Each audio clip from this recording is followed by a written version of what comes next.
Welcome to the NC Spin After Spin. Additional comments from our panelists just available on our website.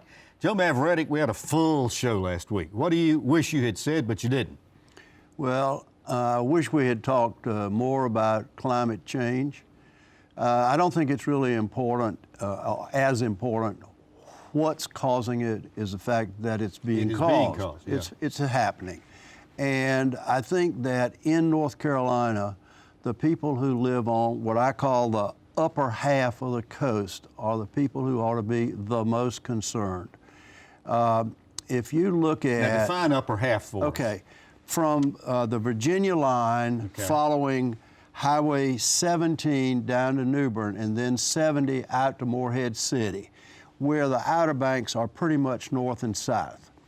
When you look at that area and you project climate change for the next 80 years into the next century, 2 generations worth, what you're going to find is that 40% of that land is going to be underwater, and it's not going to be habitable, and it's certainly not going to be able to be used for farming.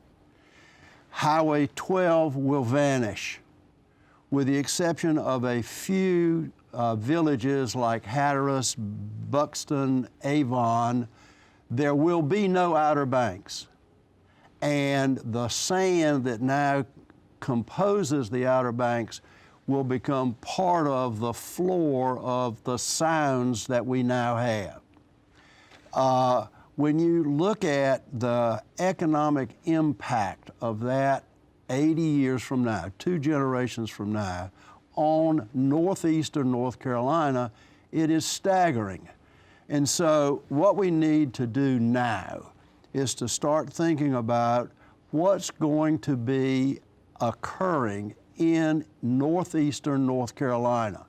And if you look at the top part of that, you're looking at what in the General Assembly we used to call the Eastern Appalachia.